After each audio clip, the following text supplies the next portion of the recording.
Faut vraiment que je vous respecte à mort pour ne plus boire de café pendant mon podcast. Tout ça parce que ça dérange vos oreilles. Pour moi, c'est dur. Moi, j'ai besoin de mon café quand j'enregistre. Peut-être que je vais recommencer. Bonjour à toutes et à tous et bienvenue dans ce point du mardi matin. Exceptionnellement, nous sommes le mardi, je sais même pas, 27, 28. Bon bref, vous le savez mieux que moi. J'espère que tout le monde va bien, que tout le monde est en forme, que tout le monde est heureux, soulagé, que vous avez fait votre méditation ce matin sur votre tapis de yoga, que vous vous êtes étiré, que vous êtes bien hydraté, que vous avez bu votre petite tisane bonne nuit hier avant d'aller au lit. Mais bien sûr, vous avez fait tout ça. Et bon, alors, déjà, désolé pour hier. J'ai pas pu faire, enfin, j'ai pas pu. Non, je vais pas vous mentir, j'avais pas envie, c'est pas que j'avais pas envie, j'avais pas le courage. En fait, je me suis levé à midi, chose qui m'est pas arrivée depuis des années et des années. Je pense que j'avais une fatigue cumulée. Je me suis levé hier matin en même temps qu'Elisabeth et les enfants. Je les ai préparés, machin truc, tout ça. Ils sont tous partis. Et puis, je sais pas, il devait être du coup 7h50, un truc comme ça. Et je me suis dit, je crois que je vais me retourner me coucher une petite demi-heure. Et je suis retourné me coucher, je me suis levé à 11h55. Mais c'est que mon corps en avait besoin, on est d'accord? Parce que normalement, il faut, dans le stoïcisme, dans la philosophie, ils disent qu'il faut s'imposer une routine. Tu vois, tous les matins, de se lever de bonne heure, à la même heure, tu vois, d'aller couper du bois. Enfin, limite, c'est ça. Mais là, j'en pouvais plus. Là, je sentais que que j'avais vraiment besoin de pouvoir me reposer. Et aujourd'hui, ça va beaucoup mieux. Donc voilà. Et là, j'ai tout un tas de petites bricoles à faire. Et après, je vais courir 17 km. La semaine dernière, je vous avais dit que j'allais faire 16. Je les ai fait. J'ai fait 16 km. Et là, donc, j'essaye d'en rajouter un par semaine. Sachant que le semi-marathon, c'est le 4 juin. Franchement, je suis très très large. Aucun problème. Après, je vais bloquer, je pense. Quand je serai à 20, parce que le semi-marathon, c'est 21. Là, je fais 17. Admettons, la semaine prochaine, je fais 18. Ce qui est logique. Donc, ça nous fait avril. 19. Ouais, donc, mi-avril, je serai à 20. Après, je vais bloquer. Je ferai que des petites sorties à 20. Et puis, je travaillerai ma vitesse avec des fractionnés. Je suis une machine. Non, mais ça va être cool. C'est le petit challenge 40 ans que je me suis lancé. Donc pépère. En plus, hier, les amis, je me suis acheté un nouveau barbecue. Un Weber. Enfin, un Weber, comme on dit en France. Mais c'est un Weber. C'est comme ça qu'il faut dire. Et franchement, je suis bien content. Je vois que je vieillis. Parce que on cherchait... Elisabeth voulait absolument que j'achète un salon de jardin. Donc, parce qu'elle a payé plein de trucs, des réparations, machin truc et tout. Elle fait, ouais, c'est à toi de payer ça. Hein. Donc, je suis ok. Et j'avais trouvé, j'en ai cherché partout. J'en avais trouvé un dans un carrefour sur la côte.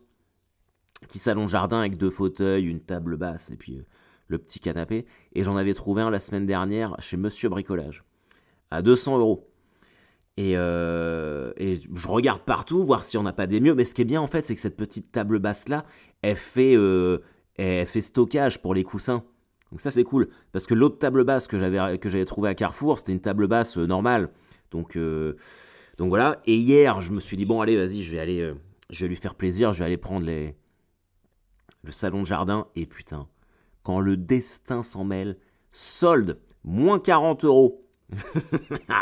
Ah, j'étais trop content. Et du coup, j'avais repéré un barbecue Weber. Et c'est pareil, il était 60 € moins cher chez Monsieur Bricolage. Donc, je me suis... Comme de toute façon, j'avais prévu de m'en racheter un. Parce que celui que j'avais avant, franchement, pour ceux qui sont venus chez moi, vous pouvez en témoigner, c'était un truc que je m'étais acheté pour mes 30 ans. Là, il tenait en équilibre avec un gravier. Il y avait un gravier sous un des pieds. Si j'enlève le gravier, le truc s'effondre. Et du coup, ça n'a pas raté. Donc, je suis allé tout mettre à la déchetterie. J'ai construit hier mon barbecue Weber tout seul. Et ça, franchement, je suis assez fier de moi parce que je suis pas du tout manuel. Et pouvoir construire le barbecue tout seul, ça a été ma petite fierté. Donc voilà. Alors que par contre, le salon de jardin, j'ai déjà pété une chaise. J'ai déjà pété un fauteuil. En fait, c'est des trucs de merde là en osier et ça se clipse sur le côté. Et il y en a un, alors j'ai réussi à en faire un. Je pense que j'ai mis ouais, au moins 30 minutes à faire un fauteuil. C'est même pas comprendre, hein, j'ai compris comment il fallait faire. Parce qu'en fait, c'est un truc à clipser, en fait, faut appuyer et puis soulever, vous voyez. En fait, faut rentrer les petits clips et les faire remonter pour qu'ils s'emboîtent. Et bah, c'est super dur. Et je me suis ouvert un doigt, parce que ma main, à force de forcer, ça glisse. Donc ça m'a rendu dingue. Donc, mais il y en a, enfin, je crois qu'il y a un problème. Donc là, après, j'ai laissé tomber parce que je sentais que j'allais tout péter. Donc je vais m'y remettre là aujourd'hui, mais il y a un fauteuil, je crois que même Elisabeth, qui est beaucoup plus calme que moi, elle a essayé, elle n'a pas réussi. Donc je pense que je vais retourner chez Monsieur Bricolage. Et surtout que la dame de la caisse m'a fait prendre une carte de fidélité, Monsieur Bricolage. Alors je sais ce que vous allez me dire, mais pourquoi Harold? Tu n'y retourneras jamais? Ouais, c'est vrai, vous avez raison. Mais en fait, avec la carte de fidélité Monsieur Bricolage, eh ben, il y avait des points et des bons d'achat tous les 100 euros d'achat. Et comme j'ai acheté et le barbecue et le salon de jardin, eh ben, j'ai des points. Et donc là, je vais pouvoir retourner là-bas et m'acheter des outils pour le barbecue. Peut-être une petite pince, une petite table à dessert. Bon, voilà, j'ai clairement la vie d'un mec de 40 ans. Mais putain, on l'a essayé hier. On l'a essayé hier le barbecue et c'est ouf. En fait, j'en avais déjà un petit comme ça, un petit Weber, mais de camping, que mon beau-père m'avait offert dans le Wisconsin. Même pas, il me l'avait offert dans le Colorado. D'ailleurs, je m'étais tapé Denver-Caen avec un putain de barbecue sur le dos. Bah, je peux te dire que tu vois plus la vie de la même manière après. Donc voilà, bon, en gros, ça c'était ma journée d'hier. Et en fait, ceci amenant cela, j'ai pas eu le courage d'enregistrer le podcast. Comme je suis là toute la semaine, et franchement, ça fait depuis le 20 janvier que j'ai pas eu une semaine où j'étais tranquille. Enfin, tranquille. Où j'étais pas en tournée. Et la semaine dernière, j'étais fier de moi parce que vendredi, j'ai atteint le dernier cachet qu'il me fallait pour renouveler mon intermittence. Parce que, alors pour ceux qui ne savent pas comment ça fonctionne, un statut d'intermittent, il faut justifier d'un minimum de 508 heures de travail par an, soit l'équivalent de 42 cachets. Alors évidemment que je travaille beaucoup plus que 508 heures par semaine. Mais c'est comme ça que ça fonctionne. Parce qu'en fait, par exemple, si je joue mon spectacle et que j'ai un cachet, admettons, je dis n'importe quoi, de 200 balles pour le jouer, ça rémunère l'heure où j'ai joué le spectacle. Mais tout le temps que j'ai passé à côté à écrire, à répéter, à penser, machin truc, à aller faire des plateaux pour essayer des blagues, machin truc, tout ça, c'est pas rémunéré en fait. Et le système de l'intermittence fait que en fait, ça englobe le fait de faire 42 cachets, ça justifie une activité globale. Donc c'est quand même c'est le seul pays au monde où il y a ça. Un truc de fou. Parce que nous, on se dit, c'est ça qui est paradoxal, c'est que en France, on se dit, bah oui, mais on pourrait pas avoir d'activité artistique si on n'avait pas l'intermittence. Mais en vrai, tu prends tous les autres pays, ils n'ont pas l'intermittence et ils se démerdent quand même pour faire des spectacles et tout. Enfin, quoi qu'il en soit, chez nous, ça se passe comme ça. Et moi, j'ai pu renouveler mon intermittence. Enfin, j'ai fait toutes mes heures 5 mois en avance. Donc c'est pas beau, ça? Je me suis bien bougé le huc. Et déjà, l'année dernière, j'avais fait pareil. Donc voilà, je suis quand même assez content. Ça veut dire que j'ai bien bossé. Mais ne nous relâchons pas, les amis. Et j'ai atteint ça la semaine dernière à Nantes. Alors Nantes, exceptionnel. Quelle semaine de déglingo. C'était incroyable. C'était vraiment cool. J'avais jamais joué à la compagnie du Café Théâtre, qui est une institution à Nantes. C'est un café-théâtre. En fait, il y a une grande salle de 200 et quelques places, et puis une petite de 80 à peu près. Moi, j'étais dans la petite de mardi à samedi, et c'était vraiment chouette. Alors, ça m'a un peu cassé les couilles, parce que mardi et mercredi, on était sur des moitiés de salle, et ça montait. Et jeudi, à cause de la grève et des manifs, putain, c'est retombé à 20 personnes, on a eu plein d'annulations, j'étais dégoûté.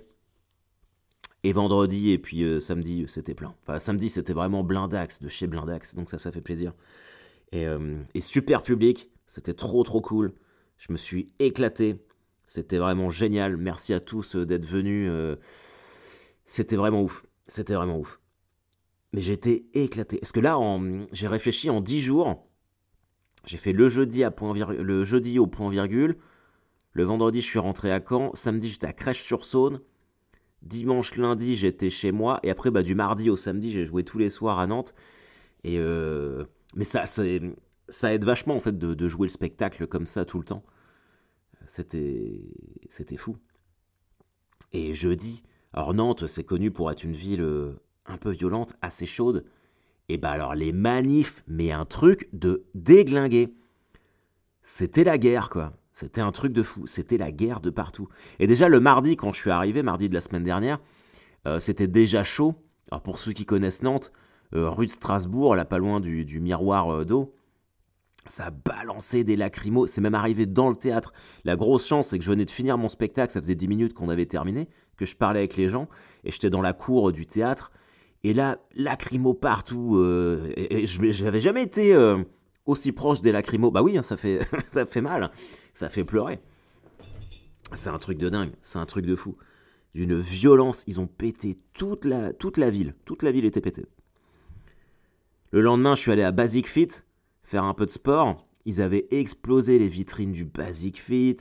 Ils ont pété une boutique SFR. Ils sont rentrés dedans. Ils ont tapé tous les portables. Tous les portables. Ils ont le comptoir d'or, là, le truc, ils ont explosé la vitrine. Enfin, c'était un... Et ça, c'était le... Non, ça, c'était le jeudi. Je vous dis n'importe quoi. Non, le mardi. Le mardi. Par contre, le jeudi, c'était le truc de la boutique SFR. Mais... Alors évidemment, c'est comme à Paris, il n'y a plus de poubelles, les éboueurs sont en grève. Donc, voir tout cramer, les vitrines pétées, des poubelles partout, c'est hyper sale. T'as l'impression que c'est la fin des temps, quoi. Mais bon, c'était... Après, voilà. La semaine prochaine, je pars à Rennes. Du mardi au dimanche. Je joue 6 jours de suite au Bacchus. L'année dernière, ça avait été ouf. Donc, venez. Et puis voilà, qu'est-ce que je voulais vous dire d'autre pendant que je fais les parties... je vais rejouer au point virgule. Donc ça, c'est cool. Je sais que les gens du point virgule ont beaucoup aimé le spectacle. Donc on va se remettre des exceptionnels là-bas. Et finalement, si ça peut être mon petit pied-à-terre à Paris, ça peut être pas mal. Donc on va gérer ça. Je ne sais pas si ça sera avant la fin de la saison ou à la rentrée. Je sais pas. Peut-être, j'aimerais bien en faire une encore, peut-être fin mai, un truc comme ça. Mais ça m'étonnerait vu le timing et vu que voilà. Sinon, ça sera à partir de septembre. Alors là, je vais jouer à... faut que j'en parle d'ailleurs. Je vais jouer à Bourg-les-Valences là en avril. Je pense que je vais peut-être faire une... Si vous venez voir Deadline, je pense qu'on va peut-être rajouter une date. Je vais demander à Thierry là s'il est ok pour jouer le nouveau là, pour rôder. Donc ça, ce sera cool. Sinon, mercredi, j'essaye d'enchaîner tout ce que j'ai à vous dire. Mercredi à 22h50 sur Paris Première, il y a ma fameuse émission que j'ai enregistrée avec Ruquier, avec ma chronique sur Cocaine Bear. Bon, de toute façon, je pense qu'ils la posteront sur les réseaux sociaux. Je la reposterai moi-même. Parce qu'en vrai, même moi, à mon avis, mercredi à 22h50, je serai au lit. Je suis un vieux gars, moi, maintenant. Donc, voilà. Et putain, j'espère qu'ils ont coupé... qu'ils ont fait un montage pour pas qu'on voit mon trou de mémoire, là où j'ai oublié le nom d'un mec. Bon, on verra bien. C'est pas très grave. C'est pas très grave. Qu'est-ce que je pourrais finir sur ma semaine nantaise? Ah bah si, samedi, pour changer, je suis allé à Clisson. Ah, c'était trop bien, j'ai pris le train. C'est vraiment à 15 minutes de Nantes. Et je me suis fait une randonnée de 17 km. Le soir, quand il a fallu que j'aille jouer sur scène, j'étais explosé. Mais bon, la magie de la scène, la magie du théâtre. La magie du théâtre. Et c'était incroyable. J'ai fait la première partie de ma copine Laura Domange aussi. Sur la grande salle. Enfin bref, non, franchement, c'était cool. C'était assez pépère. Je suis très content de cette semaine. J'ai pas mal travaillé, j'ai écrit. Alors, ce qui est bien, c'est que pendant le spectacle, pendant Deadline, j'ai rodé à partir de jeudi, j'ai incorporé des passages du prochain pour voir si ça marchait. Et ça marche de ouf, donc je suis content. C'est là où c'est le piège, parce que j'ai tellement envie de... je pourrais être tenté de les laisser, mais Mais non, c'est pour le prochain. Jeudi, je fais un aller-retour à Sens pour aller repérer le théâtre. Alors, je le redis, le 26 mai, je fais la captation de Deadline. D'ailleurs, il faut que je fasse la... Putain, c'est ça qu'il faut que je me note. Attendez, je me le note en même temps. Je fais la captation de Deadline à Sens. Donc, venez. Venez, c'est même pas très loin de Paris. Je sais que vous êtes beaucoup en Bourgogne à me suivre. Ça va être vraiment une grosse soirée. On va se marrer. En espérant que les goodies soient prêts, qu'on fasse un petit stand de merch. Ça va être trop bien, ça va être trop bien. J'emmène Avril avec moi pour faire ma première partie et puis ce sera fantastique. Et après, on passera à autre chose. Alors le truc, c'est ce que je me disais. Je sais pas quand je vais le balancer. Bon, déjà, faut le tourner, mais je pense que de toute façon, je le mettrai sur YouTube en gratos. Mais j'ai pas envie de le balancer avant d'avoir fini la tournée de ce spectacle-là. Et en vrai, j'ai encore des dates avec. Hein. Et même là, à Nantes, on va remettre des dates parce qu'il y a des gens qui n'ont pas pu venir, machin truc et tout. Donc si ça se trouve, je vais pas le balancer avant peut-être un an. Mais en vrai, enfin, c'est aussi ça, c'est que là, la captation, c'est plus une opportunité. C'est plus une opportunité qui fait que c'est pratique et que financièrement, c'est un putain de super deal de le capter à cet endroit-là, à ce moment-là. Mais bon, je l'ai sous le coude. Et puis si ça se trouve...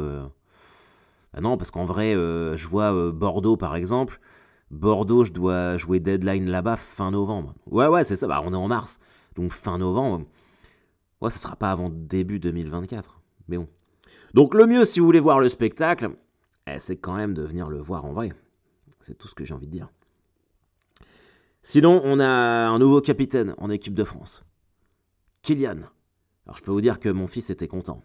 Mon fils était très content que Kiki soit capitaine. Alors j'ai pas vu le match contre les Pays-Bas moi parce que j'étais sur scène. Apparemment c'était vraiment un truc de ouf. J'ai regardé hier, bon c'était de la merde. Par contre Pavard, il te met une frappe. Ah, j'aime ces frappes un peu majestueuses comme ça. Bam, barre entrante, ça fait plaisir. Putain c'est fantastique. C'est fantastique. Ok les amis, j'ai pas grand chose d'autre à vous raconter aujourd'hui en fait. Je regarde mes notes. Mais non, non, non, j'ai rien de plus. J'ai rien de plus. Alors à un moment, je me suis dit que j'allais faire ça parce que j'avais trouvé l'exercice intéressant quand j'ai fait Club Première de chaque épisode. Vous savez, à Halloween, j'avais fait ça où j'avais mis en avant des films à regarder. Je sais que vous aviez bien aimé. Des films d'horreur. Et je me disais peut-être que ça serait cool qu'à chaque épisode, je mette en avant un produit culturel, comme on dit dans le showbiz. Non, mais un truc qui me plaît. Je pense à ça parce que là, j'en avais déjà parlé, mais genre il y a longtemps. Je dois aller récupérer sur... Oh putain. Je me suis mis à Vinted. Vous avez essayé ça, Vinted? C'est incroyable. C'est incroyable. Tu peux acheter plein de trucs, mais vraiment pas cher. De la seconde main, je me suis trouvé le maillot de David Beckham de Manchester, l'année où il gagne la Ligue des Champions en 1999, mais le maillot est neuf, donc c'est ouf, neuf avec étiquette et tout, et je l'ai payé 40 balles je crois. J'avais un maillot des Jets là, de Le'Veon Bell, tout noir. En fait, les maillots de foot américains, où ils sont floqués, normal, ou alors les numéros sont brodés. Et là, tout est brodé dessus. Le logo de la NFL, c'est une petite plaque en métal. Et on a regardé avec Elisabeth sur le site des Jets. Si tu veux un maillot comme ça, c'est 350$. Je l'ai payé 26€. 26€, donc c'est incroyable. Je vous parle de Vinted parce qu'en fait, j'ai commandé le tome 13 de l'Épouvanteur. Et donc, c'est le produit culturel dont je voulais vous parler. L'Épouvanteur, c'est une saga, on va dire. Il y a 16 livres. Et là, j'en suis au 13e. Et je lis ça depuis 2009. Et L'Épouvanteur, c'est vraiment même mieux qu'Harry Potter. Alors, le problème, c'est qu'ils en ont fait un film, mais qui est nul à chier, avec Jeff Bridges. C'est vraiment de la merde. Mais les livres sont incroyables. Donc là, je dois aller le chercher. Il est dans un relais. Il faut que j'aille le chercher tout à l'heure. Mais Pour la faire courte, en fait, donc c'est de la fantaisie pure. L'épouvanteur, en fait, c'est un chasseur de démons et surtout de sorcières. Et en fait, pour être un épouvanteur, il faut être le 7e fils d'un 7e fils. Et au début, Thomas Ward, c'est comme ça qu'il s'appelle, le héros, on l'accompagne, il a 7 ans dans le premier livre. Et donc il accompagne l'épouvanteur. Et en fait, chaque livre, c'est une année. Et encore, non, c'est même pas une année, parfois, il y a genre 3-4 mois qui se sont passés. C'est vraiment trop bien. Je comprends pas que ça soit pas plus connu que ça. Je comprends pas que chaque livre n'ait pas fait l'objet d'un film. Ils ont sorti un film de merde. Et alors, c'est marrant parce que j'avais regardé ça, mais Tim Burton a acquis les droits d'exploitation de l'épouvanteur. Donc, s'il pouvait avoir l'idée de nous faire des films là-dessus, alors bon, faire 15 films, ça sera compliqué, mais en vrai, t'en fais 8 comme Harry Potter, où tu fais 2 livres, un film de livres, ça passe. Voilà. Donc, je voulais vous parler de ça. Et puis, ça fait 21 minutes, donc je pense que j'ai suffisamment meublé. Merci les amis, merci d'être à l'écoute. Merci pour tous ceux qui sont venus à Nantes. C'était vraiment chambé de vous avoir. Je suis complètement regonflé, ça va beaucoup mieux. Vous voyez, je vous ai dit que ça reviendrait. Et il y aura d'autres moments où le moral sera un peu plus bas. Mais pour l'instant, ça va. Donc, haut les cœurs. Et on se dit à la semaine prochaine. Bye bye.